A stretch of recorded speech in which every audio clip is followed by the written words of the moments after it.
Bom dia, meus irmãos. Olha, eu vou dizer, viu? Além de importar Davi e Cris para fazerem avisos, de importar bombeiro para cuidar da gente no retiro, a gente vai importar também o Ministério Kids aqui da igreja para ensinar as nossas crianças a cantarem esse rockão aí, porque eu vou te dizer, que turminha espetacular. Gente, vocês estão de parabéns. As crianças, uma dos nossos desafios na nossa igreja local, peço que vocês orem por nós, é justamente a musicalidade infantil. Vocês têm uma cultura musical muito consolidada na casa de oração, né? O movimento dos irmãos. Isso é muito legal, é muito bonito de se ver. E esse cuidado, né, vai passando de geração a geração, a gente percebe isso. Isso não é regra no meio evangélico hoje, tá bom? É difícil encontrar gente que as novas gerações têm uma dificuldade muito grande com a musicalização, porque dá trabalho, leva tempo.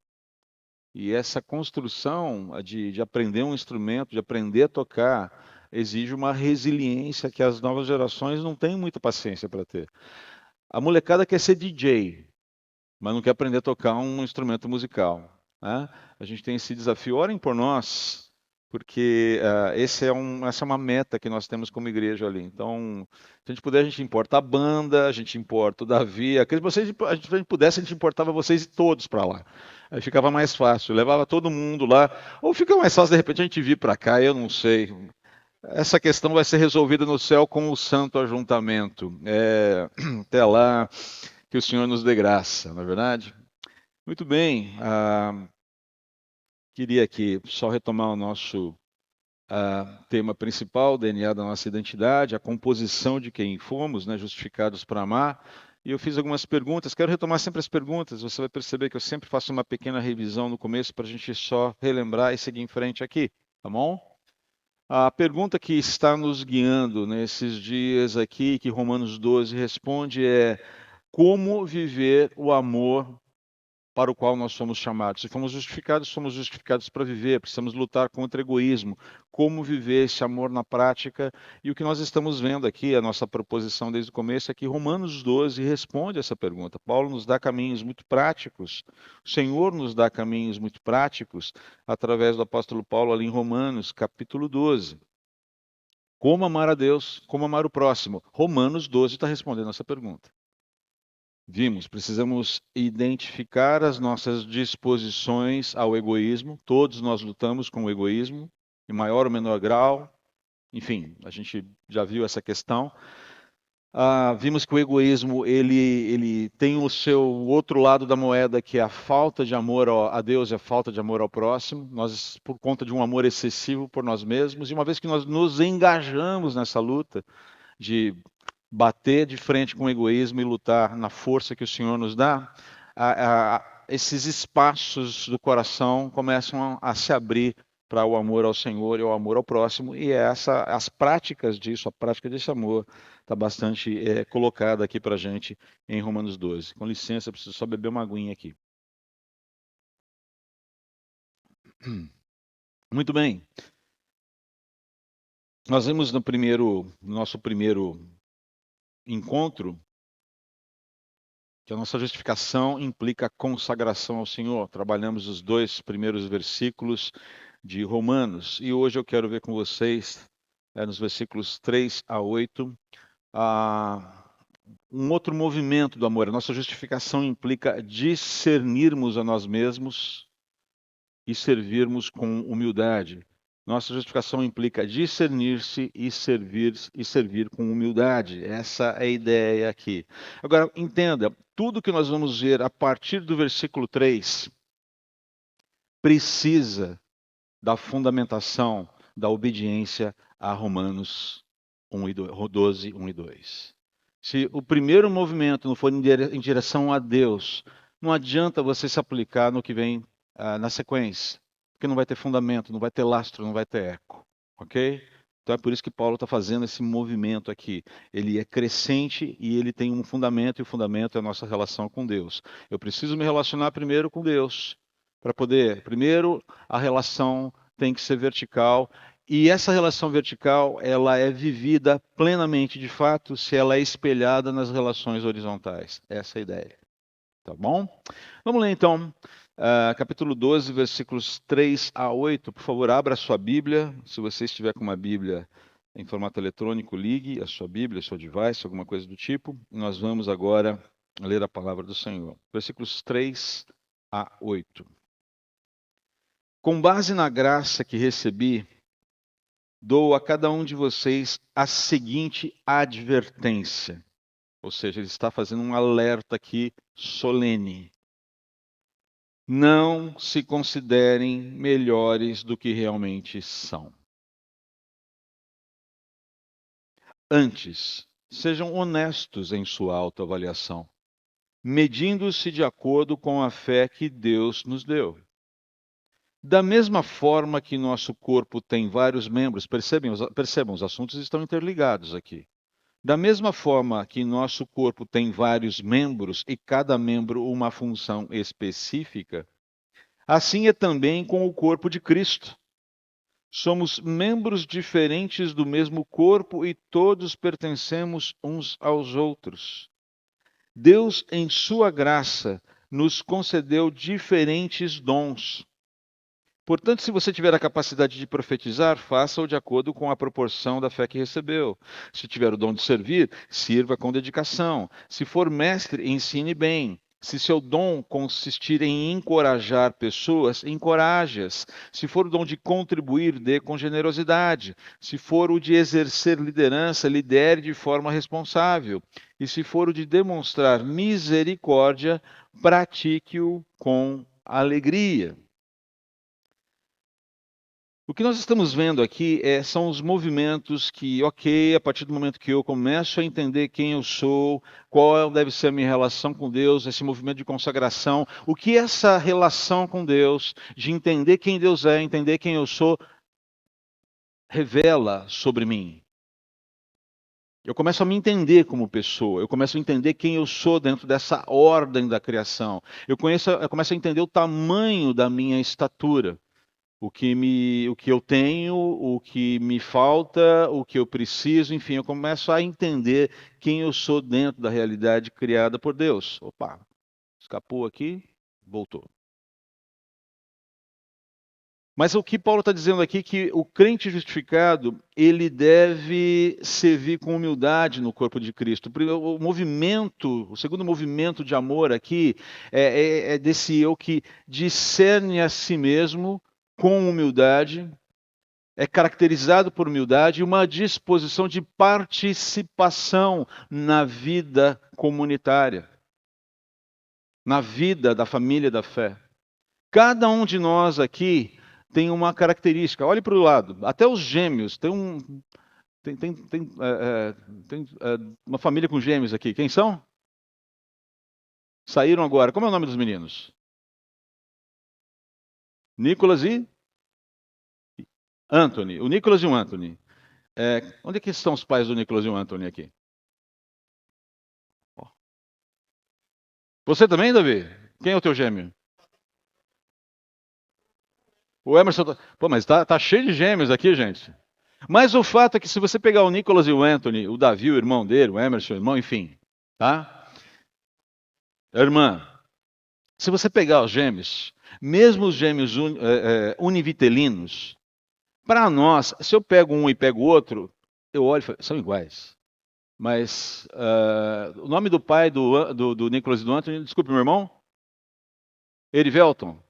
Erivelton, você consegue distinguir os dois, não consegue? Você sabe quem é um, quem é outro. Você olha e fala, talvez até dê uma, mas eu sei quem é o Anthony e quem é o Nicholas. Nem gêmeos são iguais, perfeitamente iguais. Somos diferentes. Olha aí para o lado, veja se você encontra alguém parecido com você. Hã? Eu não vou perguntar para o seu pai, porque senão eu posso ficar numa fria aqui. Tá bom? Melhor não. Mas o fato é que nós somos diferentes. Temos histórias diferentes. Temos trajetórias diferentes. E essa é a grande beleza do corpo de Cristo. Tanta gente diferente, vindo de contextos diferentes, carregando as suas histórias, carregando os seus movimentos de vida, unidas num único e mesmo corpo. E sabe o que é mais interessante? Deus não quer descaracterizar nenhum de nós. Ele quer você mesmo participando desse todo, continuando a ser você. C.S. Lewis, no livro Cristianismo Puro e Simples, fala um pouquinho sobre isso. Num outro livro chamado Cartas de um Diabo ao Seu Aprendiz, eu sei que o nome do livro não é muito legal, mas o livro é muito bom. Existe essa dinâmica também, esse desejo sincero de Deus de trazer você para algo que é enquanto você continua sendo você mesmo. Esse negócio se chama Corpo de Cristo. É algo fenomenal, é algo sensacional, é algo sobrenatural. Eu e você fazemos parte disso e às vezes a gente não se dá conta do tamanho disso. Enquanto a gente cantava a música Ajuntamento, começaram a vir cenas da nossa vida, nossa caminhada cristã, minha e da Elaine. Momentos felizes e momentos não tão felizes. Pessoas que passaram pela nossa vida.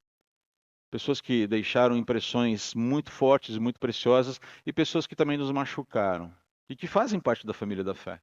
E eu me lembrei de ocasiões em que eu também machuquei pessoas. E me veio aquela sensação boa de ser pacificado pelo Espírito Santo, dizer, vai haver um momento em que todo mundo estará nesse santo ajuntamento sem que essas dores, sem que o passado seja apenas saudade pacificada ou saudade doída. Para pensar nisso. Mas enfim, então esse é o contexto aqui. Paulo está chamando os cristãos a falar, olhe para si mesmo e olhe para os seus irmãos com um desejo sincero, com um equilíbrio, uma visão equilibrada a partir de você mesmo. E uma visão que celebra o outro. Que olha para o outro e dá glórias pela vida dele, que olha para o outro e se alegra pelo que ele é e pelo que ele tem feito em prol do corpo. Primeiro ponto aqui que ele chama atenção, e esse é o mais importante, é nevrálgico. O versículo 3 é bastante nevrálgico para a gente. Porque aqui entra a questão mais fundamental, que é como eu olho para mim mesmo. Como eu me vejo e como eu devo me ver.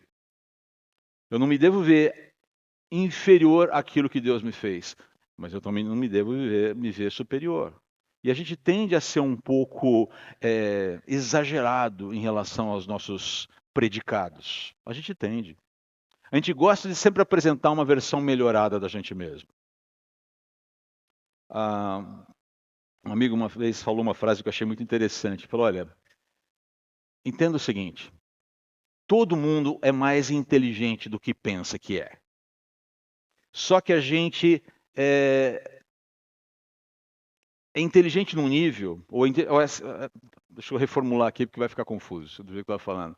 Todo mundo é mais inteligente do que pensa que é, mas é menos inteligente do que gostaria que os outros pensassem que é. Deu para entender? Mais ou menos? Você é mais inteligente do que você imagina, mas você gostaria que as pessoas pensassem que você é muito mais inteligente do que você de fato é. E de onde vem isso? Vaidade. E quando a gente encara esse touro à unha, no poder do Espírito Santo, a gente está no caminho certo para entender quem de fato a gente é. Enquanto a gente fica camuflando isso, fingindo uma humildade que a gente de fato não tem, a gente está desconectado do propósito que Deus está nos colocando aqui em Romanos capítulo 3. Capítulo 13, versículos 3 em diante. É necessário esse exame. Ok, Senhor. Perceba, à medida em que eu caminho com Deus, à medida em que eu sorvo, que eu saturo a minha mente com a palavra, eu vou me conhecendo melhor. Deus vai mostrando para mim quem de fato eu sou, onde estão as minhas fraquezas, quais são as minhas fortalezas que Ele deu, quais são as habilidades, quais são as limitações, onde eu preciso mudar, onde o meu coração falha. Eu começo a antecipar determinadas coisas e não simplesmente lidar com as consequências dos meus erros. Eu começo a entender melhor quem eu sou. E entender melhor quem eu sou significa que eu entro num processo de evitar supor que eu sou melhor do que eu sou, evitar supor que eu sou mais capaz do que eu de fato sou, evitar supor que eu sou mais inteligente do que de fato sou, mais preparado do que eu sou, mais maduro do que eu sou, mais espiritual do que eu sou. Enfim, eu não me acho mais o último biscoito do pacote. Curiosamente, nos últimos tempos, no último ano e meio, por alguma razão, e eu creio que tem a ver com isso que a gente está falando aqui, eu comecei a lembrar de alguns episódios da minha vida, da minha infância, da minha adolescência, da minha juventude, até da minha vida adulta, dos quais eu passei a me envergonhar profundamente. E uma palavra ecoava ali o tempo todo, quando eu me lembrava desses episódios: tolo, tolo, tolo, tolo. E aí você vai falar: poxa, mas para que isso? Para te derrubar, para te deixar para baixo? Não, para me ensinar. Sabe, vinha aquela: como eu fui tolo aqui, Senhor. Por que eu fiz isso? E por que eu fiz? Não, mas porque você é pecador. Não, eu entendo, eu fiz isso porque eu sou pecador, claro. Mas eu quero entender a mecânica. Por que essa tolice foi vivida? O que é que eu deixei de observar? Por que eu agi assim? Qual foi a disposição do meu coração que disparou esse processo? Mas uma coisa foi necessária. Eu tive que admitir que em grandes momentos, ou em uma variedade de situações da minha vida, eu fui tolo. E admitir isso é difícil. Admitir tolice na própria vida não é uma coisa fácil. Você olhar no espelho e falar: você tem uma tendência à tolice. Não, imagina, eu sou maduro, eu sou aquela. Você tem uma tendência à tolice. E a tolice, esse movimento, queridos, da gente se supor melhor do que de fato somos, mais capazes do que de fato somos, mais inteligentes, preparados, maduros e espirituais, isso acaba nos levando para uma situação em que a gente se coloca e se porta como se a gente fosse melhor do que os outros. E isso nada mais é do que fruto do amor excessivo que nós temos por nós mesmos. Então, esse exercício proposto aqui a partir do versículo 3 diz: desmonta essa armadilha em torno de você.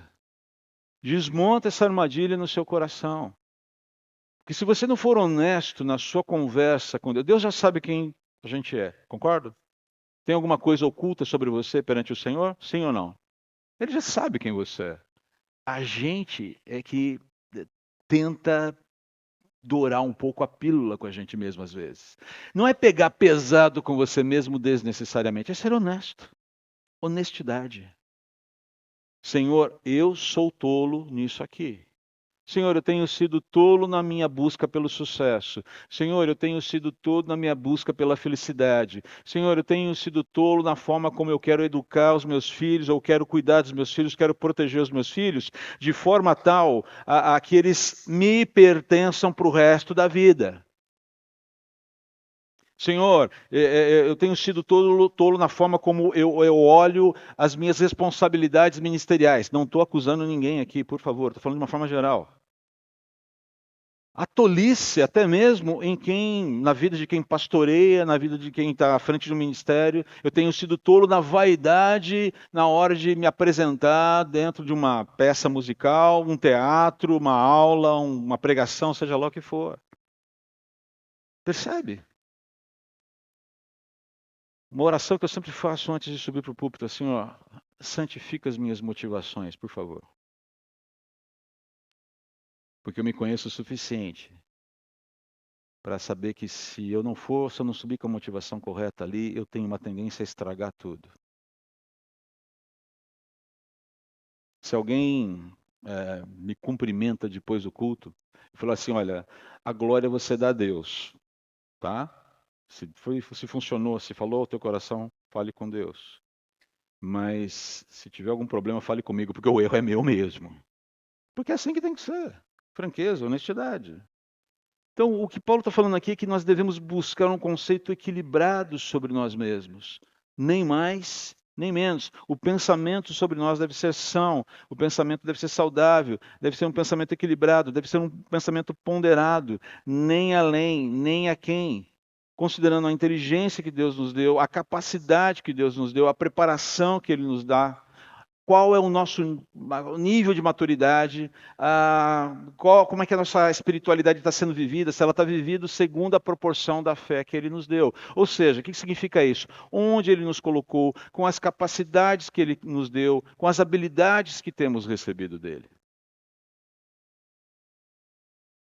A ideia de discernirmos o corpo e de não invejarmos algo que eu não sou no corpo. Ah, mas eu queria ser líder, eu queria ser presbítero, eu queria ser diácono, eu queria saber ensinar, eu queria saber cantar, eu queria saber tocar. Nossa antiga igreja em São Paulo, um dos diáconos, o diácono mais antigo da igreja, o seu Caetano, já está na glória. Você chegava, ele era o primeiro a chegar na igreja todo domingo.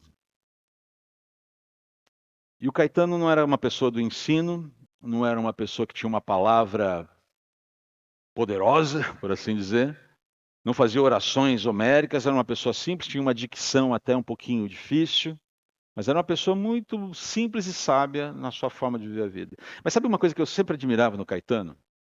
Seu Caetano, como ele chamava? Você chegava domingo na igreja, ele estava lá varrendo todo o corredor, porque a igreja era uma espécie de casa bem grande, com uma entrada, um corredor profundo. E o vento em São Paulo é uma maravilha, aquilo estava cheio de folhas todo domingo. Ele chegava e começava a varrer. Você chegava lá, está tudo limpinho. Ninguém sabia que ele tinha varrido aquilo ali, porque ele fazia aquilo antes das pessoas chegarem. Ah, detalhe, toda a ceia era preparada por ele. Ele chegava, trazia os insumos, cortava. Na época a gente cortava o pãozinho. Aqui acho que você corta o pão também ainda. A gente usa já um kitzinho pronto. Ai, enfim, as comodidades da vida moderna às vezes atrapalham, né? A gente usa um kit que já vem o pãozinho cortado e tal, aquela coisa. Não, ele chegava, ele cortava o pão, preparava lá os elementos, deixava tudo em ordem, ia lá, colocava. Ninguém via ele fazendo isso, mas todo mundo sabia quem tinha feito. E ele não fazia isso para ser visto. E o dia que o Caetano não vinha, era quase certo o desespero para alguém varrer o corredor de última hora. E se ele, por alguma razão, ele não vinha para preparar a ceia, e agora? Corre lá, tal. Teve um dia, inclusive, que foi muito engraçado. Essa eu preciso contar. Um dia em que deu esse BO do Caetano não chegar e por alguma razão ninguém ficou sabendo. E nós tínhamos lá um seminarista. Eu falei, olha, corra até a padaria ali perto, traga para a gente um suco de uva para a gente preparar, porque faltou alguma coisa do tipo. E ele voltou com 2 garrafas de Fanta Uva. Eu olhei para aquilo. Eu falei, você pode me explicar isso aqui? André, é uva. E foi com. E quase a gente serviu Fanta Uva naquele dia. Mas é para você entender a beleza disso, a beleza da diversidade no corpo. Não a Fanta Uva do seminarista, não isso. Mas como a presença dessa variedade é importante para que o corpo seja suprido em todas as frentes. E você faz parte desse processo aqui. Queridos, uma visão inflada de si mesmo, ela é absolutamente incompatível com a vida cristã. Primeiro, porque se a visão é inflada em relação a si mesmo, ela não consegue praticar Romanos 1 e 2. Ela não está sendo transformada pela renovação da mente, ela não está se apresentando a Deus como sacrifício vivo e santo, ela não está se deixando, ela não está fugindo dessa conformidade com o mundo, e muito menos ela está aproveitando, ela está desfrutando da boa, perfeita e agradável vontade de Deus. Uma visão inflada de si mesmo é absolutamente incompatível. Então aqui a orientação é clara, não tenha um pensamento inflado sobre você mesmo, inchado.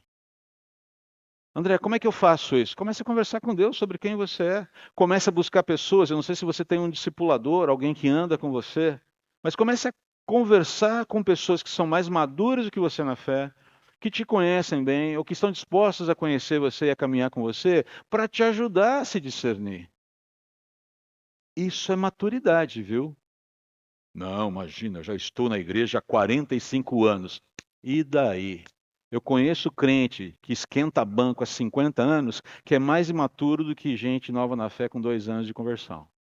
Já vi isso. Essa história de estou na igreja há 45 anos, 50 anos, 60 anos, estou quase sendo trasladado já, não quer dizer nada. Nada. Deveria ser sinal de maturidade, deveria ser sinal, sem dúvida, de sabedoria, de experiência, e muitas vezes é. Mas tempo em igreja não significa maturidade, não significa vida com Deus, não significa referência do jeito que o Senhor está nos dizendo aqui.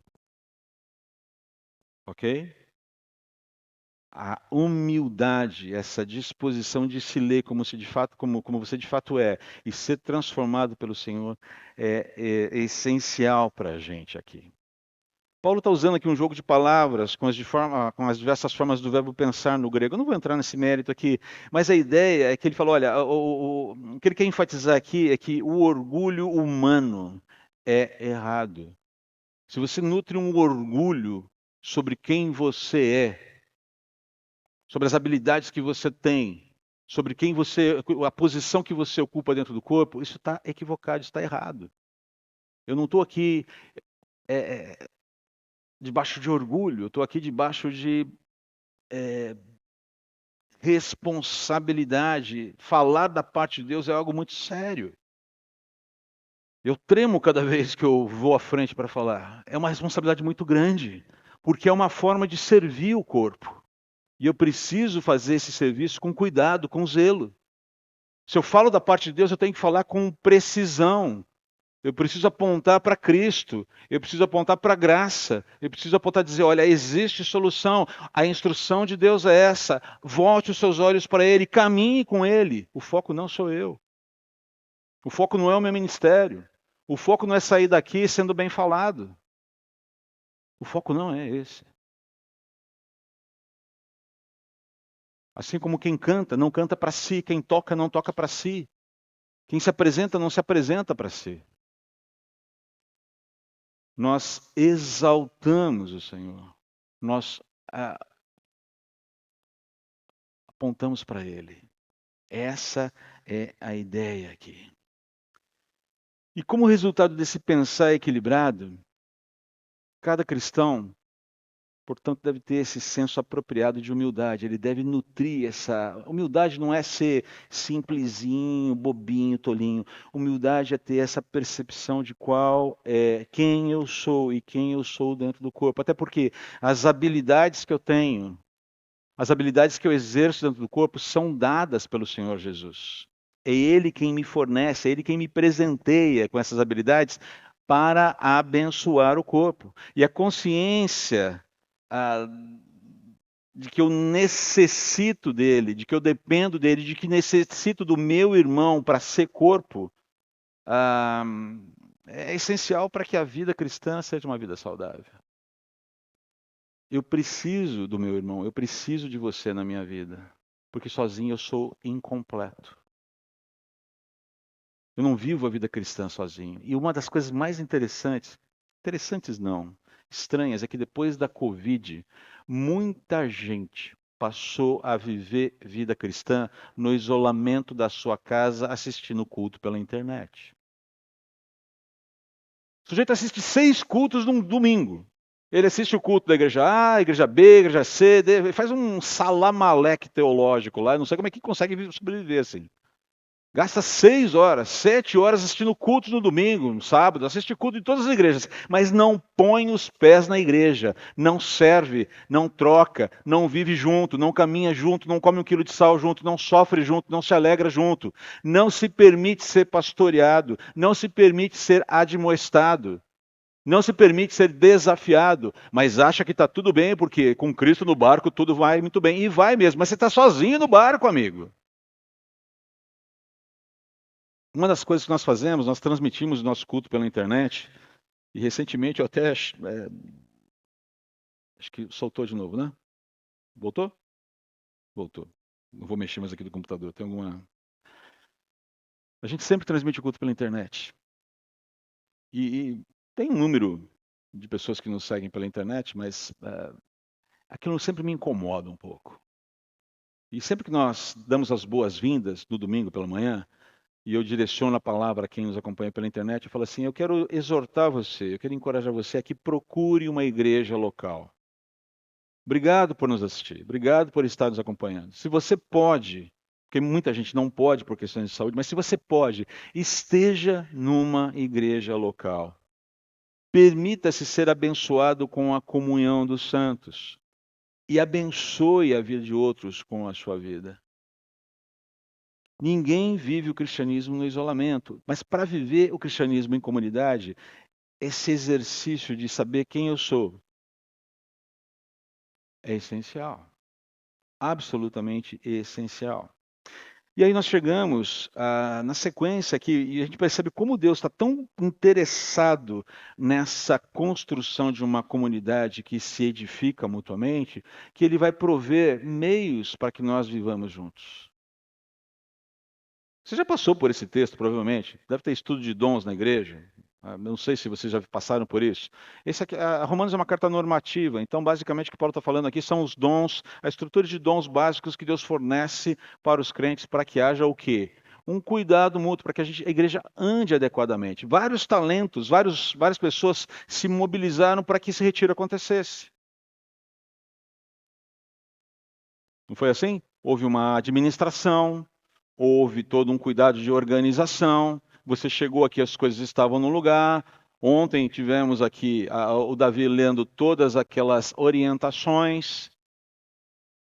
Instrumentos foram trazidos para cá. Uma banda ensaiou. Professores estão cuidando dos seus filhos.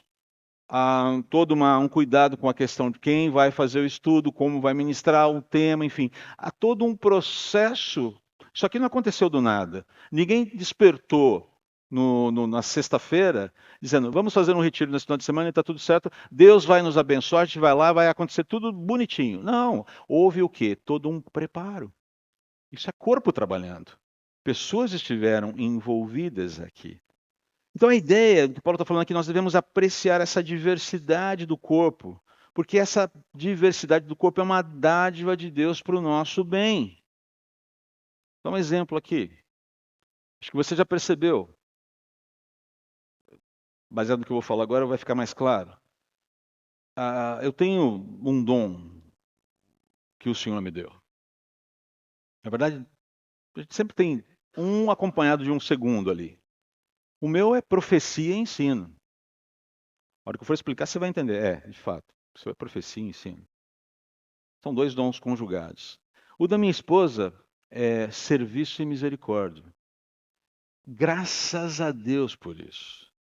Porque se nós dois fôssemos dotados de profecia e ensino, seria um festival de profetada lá em casa o tempo todo. Mas a gente conjuga bem. A gente faz um time legal, pela graça de Deus, porque Ele nos favoreceu. E é importante, e é interessante como esse microcosmo familiar, ele é uma fotografia desse macrocosmo que é a igreja. Porque a Elaine, ela me supre em áreas que eu não tenho competência. Ela é muito melhor do que eu ali e está tudo bem com isso, eu já aprendi a ser feliz. E ela sabe que a gente brinca um pouquinho, né? Ela costuma falar a frase dela aqui, tá bom? Ela fala assim, abre aspas, Elaine dizendo, né? Você dá graça à minha vida. E eu viro para ela e você coloca ordem na minha.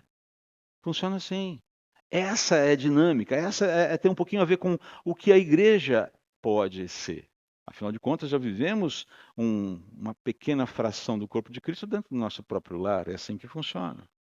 Então, o que Paulo está falando é que nós precisamos aprender a reconhecer o valor e a beleza da variedade de membros dentro e das funções que esses membros ocupam dentro do corpo. Paulo vai listar lá. A gente vai falar um pouquinho sobre isso daqui a pouquinho. Mas ele menciona aqui pelo menos 7 dons, os dons básicos que são dados para a igreja. Então eu preciso reconhecer que o dom dado àquele irmão foi dado por Deus, visando o nosso bem, o meu bem, e eu vou celebrar o dom do meu irmão, eu vou cooperar com o exercício do dom dele. Eu vou cooperar para que o ministério dele dentro do contexto da nossa igreja local seja frutífero. Eu não vou ficar com inveja dele, porque ele faz uma coisa que eu queria fazer e eu tenho uma outra habilidade para fazer. Seria como o Caetano que gosta, que é talhado para o serviço. Fala assim, que droga ter que varrer essa igreja todo santo dia, só porque eu tenho o dom de serviço. Eu queria, na verdade, estar pregando ou ensinando na escola bíblica dominical. Eu odeio o pastor, eu odeio o professor da escola dominical, porque eu queria estar no lugar deles. Faz sentido isso? Faz sentido? Não faz. Nenhum sentido. Eu faço isso porque eu amo a Cristo. Eu faço isso porque eu amo a igreja. E eu estou limpando esse corredor porque eu quero que os meus irmãos se sintam bem e acolhidos quando eles chegarem aqui. Era isso que movia o Caetano. E todo mundo via isso perfeitamente na vida dele. Apesar dele não falar uma palavra. E nunca exigir nenhuma espécie de reconhecimento. Porque esse é um outro ponto. Esses movimentos aqui, eles não estão buscando reconhecimento. Eles estão buscando edificação. Edificação do outro. Cuidado do outro. E em contrapartida, eu estou sendo edificado e estou sendo abençoado com isso também. E quando chega ali no versículos 6 e 8, ele fala, olha, cada um deve exercer, identificar o seu dom, identificar a sua capacidade, desenvolvê-la na dependência do Senhor e ministrar a partir dessa habilidade com alegria, com dedicação, pensando em honrar o Senhor e servir o corpo. Eu não estou ali para ser reconhecido, como eu disse, eu não estou ali para satisfazer um desejo, para ser feliz. É óbvio que enquanto Deus me usa no exercício dos meus dons, se eu estou na dependência dEle, se eu estou ligado a Ele, se eu estou vivendo debaixo da sua direção e orientação e capacitação, eu sou feliz, eu serei feliz. Feliz nos termos dEle. Eu sinto satisfação enquanto eu faço aquilo.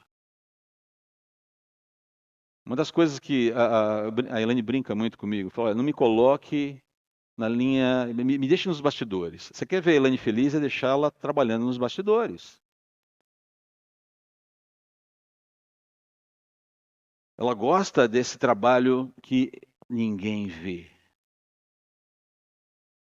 Eu, particularmente, não é que eu gosto do palco, mas eu não tenho problema com o palco. O que eu preciso é cuidar do meu coração para que isso não me envaideça. Até porque, vou aqui confessar uma luta do meu coração com vocês. Eu não tenho medo de falar isso. Eu sou uma pessoa que tende ao orgulho. Eu sou. Eu luto contra o orgulho. Isso aqui é um desafio para mim. É por isso, Senhor, santifica a minha motivação. Bota prumo aqui, porque o Senhor sabe o bichinho que tem aqui dentro e o coraçãozinho aqui é peludo. O Senhor conhece. Tem misericórdia de mim. E se Deus me usa, é porque Ele é bom mesmo. Não é porque eu seja qualquer coisa. Eu quero ter uma visão equilibrada de mim mesmo. E ter uma visão equilibrada de mim mesmo significa reconhecer as fragilidades do meu coração, admiti-las diante do Senhor e dizer: eu dependo do Senhor aqui. Se o Senhor não tiver misericórdia de mim, eu vou fazer besteira.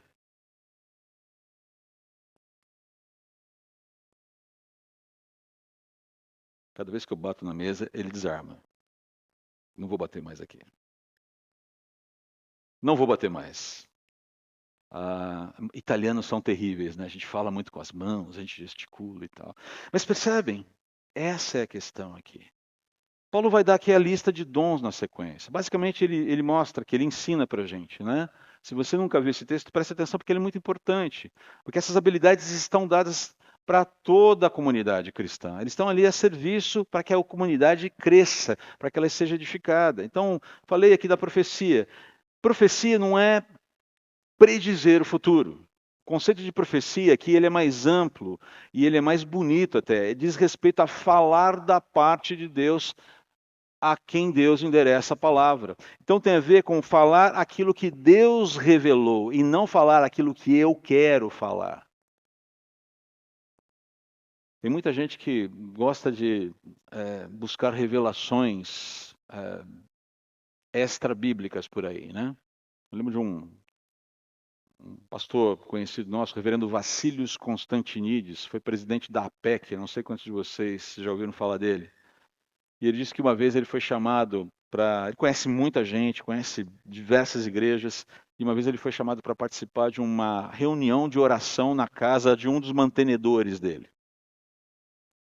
E ele foi. A dica, a senha foi: Pastor Reverendo Vacílios, nós estamos recebendo lá na nossa casa um homem de Deus que fala coisas inefáveis. E nós estamos reunindo e as pessoas estão indo lá para ouvir a palavra desse homem de Deus para cada um. Ele falou: é mesmo, o senhor não quer ir um dia? Vou, claro que vou. E ele falou que chegou naquele dia lá, uma sala grande, uma casa grande, várias pessoas, devia haver umas 20 pessoas ali na sala, e estava lá o homem de Deus sentado numa poltrona no centro da sala, parecia um pachá. Ele falou que estava lá, falou, ok, figura meio misteriosa, né? E ele falou que sentou, cumprimentou as pessoas, sentou. E a regra era o seguinte: você recebia de antemão, numa sacolinha, tirava lá um papelzinho com um texto bíblico. Você ia até o tal do homem de Deus, e o homem de Deus proferia uma bênção, uma profecia sobre você a partir daquele texto. Essa era a regra. Quando chegou na vez do reverendo Vacílios, ele abriu o papelzinho, abriu a Bíblia, leu, não lembro qual era o texto, fechou a Bíblia, se sentou e ficou quieto. Aí todo mundo, mas, reverendo Vacílios, o senhor não vai até o homem de Deus? Ele falou assim, não, a palavra do Senhor me basta. Curiosamente, depois dele, ninguém mais foi falar com o homem de Deus, porque a palavra do Senhor bastava, não é verdade? Uma outra situação, recentemente, família muito querida, amiga, próxima da gente, se mudaram para uma igreja de viés neopentecostal, porque a filha mais velha queria uma vida, uma experimentação espiritual mais intensa. A gente tem que lidar com esses movimentos com sabedoria. Mas foi muito interessante, porque a mãe contando a experiência da filha, e aquilo me doeu o coração. A filha tinha acabado de chegar na igreja, um grupo de adolescentes, de mais de 500 adolescentes, uma mega igreja lá de São Paulo. E a menina estava lá, estava um momento de oração, de contrição, daquela coisa do fogo do Espírito descendo, sabe aquelas coisas todas? Tudo isso muito fabricado. E a mãe falando assim, André, aí chegou um momento em que ela estava lá orando, Senhor, eu quero saber a tua vontade. E eu creio na sinceridade do coração dessa menina e dessa família. E ela falou que ela sentiu alguém chegar do lado dela, a menina, ela contando para a mãe depois, e a mãe contando para a gente na sequência, né? Colocou a mão sobre ela e falou, sussurrou ao ouvido dela, Deus quer que você reveja as suas amizades. E saiu. Aí a mãe emocionada disse, olha que bênção, ela ficou tão impactada com isso. Aí eu olhei, pensei, quase falei, meu Deus do céu, isso vale para todos os 500 adolescentes naquela sala, não vale? Que revelação foi essa? Isso vale para qualquer adolescente. Isso vale para qualquer ser humano. Mas são aquelas palavras colocadas, a pessoa já vai predisposta a receber alguma coisa. E qualquer migalha que caia na mesa dela está valendo. Deus falou comigo. Queridos, Deus falou com a gente. Está aqui, ó. Romanos 12 é Deus falando com a gente claramente. Mas as pessoas querem aquele extraordinário fabricado à imagem e semelhança de quem está procurando a bênção. Não funciona assim. Então, profecia tem a ver com falar da parte de Deus, trazer aquilo que Deus revelou. Eu não sou contra qualquer revelação extra-bíblica, desde que ela venha do Senhor. E para que a gente ateste que veio do Senhor é um negócio meio complicado. Aquilo que precisamos saber já foi informado. Você quer saber a vontade de Deus para a sua vida? Você quer saber Posso falar uma coisa que Deus quer para você? Com certeza que está escrito nas Escrituras. Tem várias, mas tem uma que vem à mente agora. Você quer uma revelação de Deus para você agora? Não é heresia. Fiquem tranquilos. O Rodrigo já olhou para mim e falou: opa, cuidado com o que você vai falar aí. Fala, profeta, ok. 1 Tessalonicenses 4:3. Alguém abra, por favor, e leia em bom e alto som para a gente. 1 Tessalonicenses capítulo 4, versículo 3.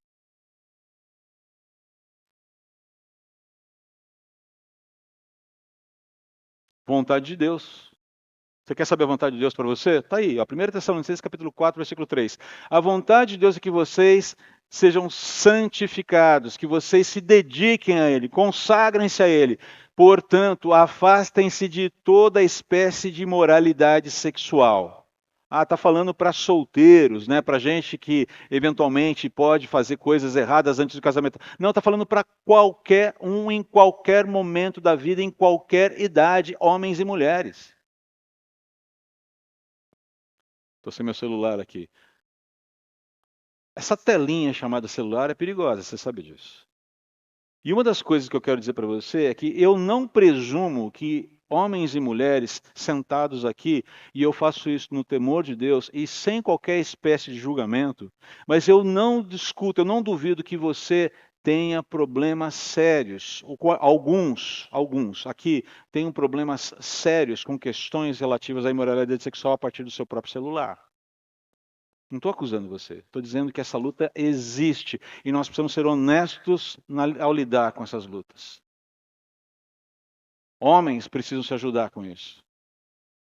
Eu preciso ser franco e dizer, eu luto com essa questão aqui. Ou eu não posso, eu tenho que tomar cuidado. Olha, por isso que muita coisa, eu tirei muita coisa do meu computador e do meu celular por causa disso. Eu não quero saber. Eu não quero me aproximar.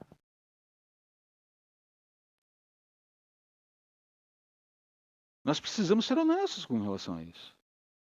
Consagração envolve afastamento de imoralidade sexual. E basta um clique no celular para você ver coisa que você não deve, não é verdade? E não precisa entrar em sites inapropriados. Um Instagram possivelmente vai te dar acesso a coisa que você não deve, um YouTube possivelmente vai te dar acesso a coisa que você não deve, TikTok, sabe-se lá mais o quê. Então a questão é, Senhor, me ajuda aqui. E eventualmente caminhar sozinho nessa área não ajuda. Eu preciso de gente para compartilhar minha luta. E se você está sendo buscado por alguém que olhou para você e confia que você pode ser alguém para dividir a carga e ajudar a andar com Jesus, seja cuidadoso com esse coração que se abre para você. Porque uma das coisas que mais estraga relacionamento dentro da igreja é fofoca. Bancar o espiritual dizendo, precisamos orar pelo irmão tal, pela irmã tal. Estão vivendo. Por quê? Está vivendo uma luta, nem te conto. Mas não é para contar mesmo, não era nem para falar nada. Fofoca amarga a igreja. Não faça isso. Mas perceba, profecia. Olha só a profecia funcionando aqui. Não tem muito falar da parte de Deus. E é óbvio, o exercício para quem fala da parte de Deus é tentar falar com amor. E você percebe que eu vou ficando inflamado e eventualmente a Elaine fala assim, às vezes você passa do ponto.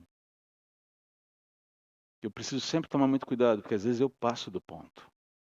Porque quem fala deve falar em amor.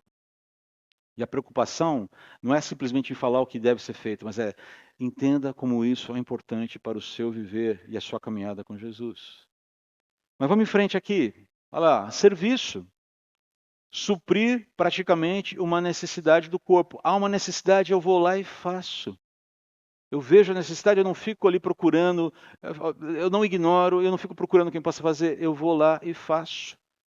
Seja visto, não seja visto, deu exemplo do Caetano, deu exemplo aqui da Elaine, e muitos de vocês eu já percebi essa disposição do serviço. A gente percebe, a gente vê as coisas. Ensino, instrução e edificação do corpo. Aquela instrução mais formal, né? Aquela edificação através do ensino continuado. Né? Rodrigo faz isso, Jabesmar faz isso. Né?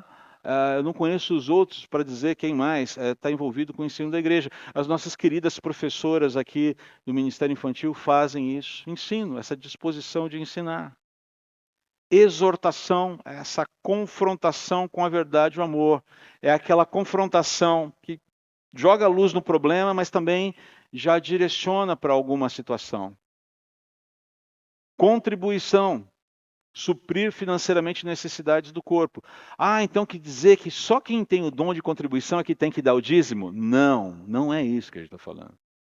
Mas essa pessoa que tem esse dom, ela vai além. muito além. Contribuir para o corpo, contribuir para a obra, dízimos e ofertas é responsabilidade, na verdade é privilégio de todos, porque inclusive contribuição, queridos, é adoração.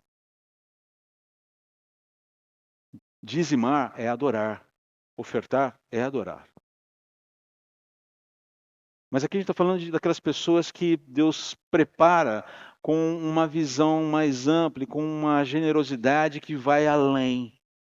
Aquela pessoa que não tem medo de colocar no bolso para suprir uma necessidade que se apresenta ali no corpo de Cristo. Administração, gerenciamento de recursos humanos e materiais do corpo. Provavelmente, muito provavelmente, como eu disse há pouco, esse retiro ele foi organizado por muita gente que tem essa habilidade dada por Deus. Glórias a Deus por eles. Até no papel higiênico do banheiro estão pensando. Percebe? Isso é cuidado de Deus com o corpo. Tem uma beleza nisso sensacional. É possível se emocionar com gente falando sobre papel higiênico? É. Olha que coisa. Por quê? Cuidado, zelo, amor, amparo, provisão. Só para fazer um exercício aqui, como é que funcionaria, como é que esses dons funcionariam na prática? Só para ilustrar, para não ficar nenhuma dúvida. Eu peguei uma situação hipotética. A situação hipotética é essa daqui, ó. Ah, não, eu estava esquecendo misericórdia, né? O dom de misericórdia. O que o dom de misericórdia faz? Ele se empatiza, né? Ele sente empatia com o sofredor, com as pessoas que estão sofrendo dentro do corpo e procura encorajar os aflitos dentro da igreja, né? Eu queria muito ter um pouco desse dom. Quer dizer, eu tenho, mas não é algo natural em mim. Às vezes Deus manda uma unção da misericórdia, né? Mas eu não tenho isso naturalmente em mim.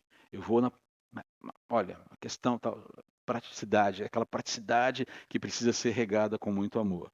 Então eu preciso desses movimentos. É maravilhoso quando você é cercado de gente que entra para fornecer essa ajuda em áreas que você não domina.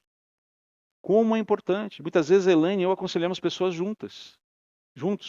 Por quê? Porque ela entra com percepções, muitas vezes, que me ajudam. Ela tem uma percepção que eu não tenho. Uma sensibilidade que muitas vezes me falta. André, você percebeu isso? Eu falei, não. Isso me ajuda a caminhar no trabalho de aconselhamento. Mas aqui vamos para uma ilustração que talvez vai ajudar um pouquinho. Tá? Durante o retiro, alguém liga um equipamento de som na voltagem errada. Isso aqui é só uma ilustração, não aconteceu, tá bom? Certo? Não aconteceu. Aconteceu, Rodrigo? Não, que bom. O aparelho estoura, enche a sala de reuniões de fumaça e para de funcionar. Como cada dom reagiria diante de uma situação como essa? Profecia, abre aspas. É isso que acontece quando a gente não presta atenção no que está fazendo. Vai na lata. O problema, desatenção. Rapaz, presta atenção aqui. Serviço. Eu vou ver se tem algum equipamento reserva que a gente possa usar. Ensino. Antes de ligar qualquer equipamento num lugar desconhecido, sempre verifique a voltagem primeiro. Percebe? As ênfases. Exortação. Na próxima vez, procure ficar mais atento e vai ficar tudo bem. Então, ao mesmo tempo que tem a chamada, o puxãozinho de orelha, tem um encaminhamento. Cara, não é o fim do mundo, vamos seguir em frente. Contribuição. Quanto custou o equipamento? Eu ajudo a repor. Administração. Chega lá o organizador de métodos, né? Ciclano, abre as janelas. Fulano, verifica as outras tomadas. Beltrano, confere o disjuntor. É a pessoa que chega e ordena a situação. Não é mandão, pode até ser mandão, espero que não seja, mas ele ordena a situação. E misericórdia. Querido, isso acontece com todo mundo. Não acontece, mas ele vai, não acontece com todo mundo estoura um equipamento da tomada errada em um momento da vida, né? Eu conheço cada história, ele vai simpatizar, eu mesmo já, e vai contar as histórias da vida dele, para que o outro fique um pouco melhor diante da situação. Queridos, essa é a beleza do corpo de Cristo. E Deus habilitou o corpo com essa diversidade de dons para que nós cuidemos uns dos outros e providenciemos uns aos outros esses cuidados tão necessários para vivermos a vida cristã. Ter uma noção clara sobre mim mesmo e ter uma visão clara sobre o outro é essencial para que a gente viva em comunidade de maneira harmônica e pacífica. E para a gente lutar, continuar a nossa luta aqui contra o egoísmo, vamos ao final aqui. Se eu preciso aprender a servir humildemente, coisas que eu preciso considerar na minha luta contra o egoísmo. Primeiro, aprenda a tomar decisões considerando não apenas como essas decisões vão te beneficiar, mas também como podem beneficiar outros e trazer mais glória para o corpo de Deus. Ali em. Deixa eu ver onde estava aqui o texto. Desculpa, eu perdi aqui a referência do texto que eu ia usar para vocês aqui. Vou achar rapidamente aqui. Ainda bem que eu estou com a minha colinha do Lupriolo aqui.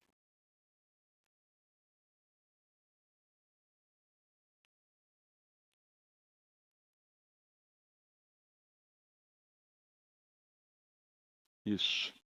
Filipenses capítulo 2, versículos 3, 4. É isso, é isso. Nada façam por partidarismo, ou não sejam egoístas, nem tentem impressionar ninguém. Sejam humildes e considerem os outros mais importantes que vocês. É um exercício complexo esse. Olhar para todo mundo e dizer, você é mais importante do que eu, mas fazer isso verdadeiramente, entendendo o lugar de cada um no corpo. Não procurem apenas os próprios interesses, mas preocupem-se também com os interesses alheios, aquilo que é importante para o outro. Tenham a mesma atitude demonstrada por Cristo Jesus, que, embora sendo Deus, não tomou como direito pessoal o ser a Deus. Não considerou que ser Deus era algo ao qual ele deveria se apegar. Então a ideia é que antes de finalizar suas decisões, antes de concluir as suas decisões, pergunte para você mesmo o seguinte: será que existe um caminho, um fim, um propósito mais excelente que vai glorificar a Deus de uma maneira melhor e beneficiar o meu irmão aqui, o meu próximo, mais do que essa decisão que eu estou tomando? Esse caminho que eu estou decidindo é o melhor caminho? Essa decisão que eu estou tomando é a melhor decisão? E em segundo lugar, já foram as duas aí, né? Estabeleça o alvo de ser um doador e não um receptor de bênçãos. Lembre-se do ensino de Jesus que é ecoado por Paulo ali em Atos capítulo 20, 35. Melhor é dar do que receber. Pergunta final aqui para você considerar. O que você tem guardado de maneira egoísta para si mesmo que você pode dar, que você pode oferecer? Tempo? Tempo para a família, por exemplo? Tempo para os filhos? Tempo para o seu casamento? Dinheiro? Talentos? Alimento? Lar? Filhos? Você tem criado filhos para o Senhor ou para você mesmo? Você tem criado a próxima geração para ser sal e luz no mundo ou para viver uma vida protegida dentro da bolha chamada lar, família, igreja, seja lá o que for? Você tem guardado a afeição que pode ser dada para outro também? A afeição tem ficado represada? Você pode. Coisas, brinquedos, entretenimento. Quando eu falo brinquedos, não é só para criança, estou falando de adultos. Adultos têm seus brinquedos também. O que você tem guardado? Que pode ser doado, que pode ser compartilhado? Preste atenção, Deus coloca muitas pessoas no nosso caminho todos os dias. E isso acontece a partir desse momento aqui. Nós estamos interagindo o tempo todo. Eu estou doando meu tempo, eu estou doando a minha atenção. Eu tenho uma dificuldade. Eu estou sempre pensando o tempo todo no que eu preciso fazer. Quais são as demandas que eu tenho que resolver. E eu preciso me obrigar constantemente a estar no lugar onde eu estou interagindo com a pessoa com quem eu estou conversando. Às vezes eu preciso, André, você está aqui nesse momento, foco agora, aqui. Atenção a essa história, atenção a essa vida. Talvez seja a única vez que você vai interagir com ela no seu viver, na sua jornada. Aproveite o momento. É um exercício que eu preciso fazer. Deus te dá várias opções de trocas. Aproveite cada um deles. E doe-se. Doe aquilo que é necessário naquele momento. E se você tiver em dúvida, bata um fio rápido para o Espírito Santo, fala com Deus, fala, Senhor, o que eu faço aqui? Você pode ter certeza. Ele vai falar. Mas entenda, o viver comunitário é troca. É abrir-se para troca. É doar-se mais do que tudo. Enquanto você cuida, o outro cuida de você. Essa é a ideia. É assim que funciona. E Deus nos habilitou para isso. Abra-se para essa possibilidade. E eu tenho certeza que você vai ser ricamente abençoado, enquanto ricamente abençoa. Amém? Vamos orar. Senhor, obrigado pela tua palavra e pelo que ela nos desafia a fazer. Ajude-nos a viver esse ambiente em que nós nos discernimos melhor, essa dimensão em que a gente se dá conta de quem de fato a gente é dentro do corpo, sempre abertos aos teus cuidados conosco, às provisões que o Senhor nos manda e também à provisão de irmãos que cuidam da gente enquanto o Senhor nos chama a cuidar deles. Estejamos cada vez mais abertos e zelosos pelo viver uns dos outros para a honra e glória do teu santo nome, em nome de Jesus. Amém.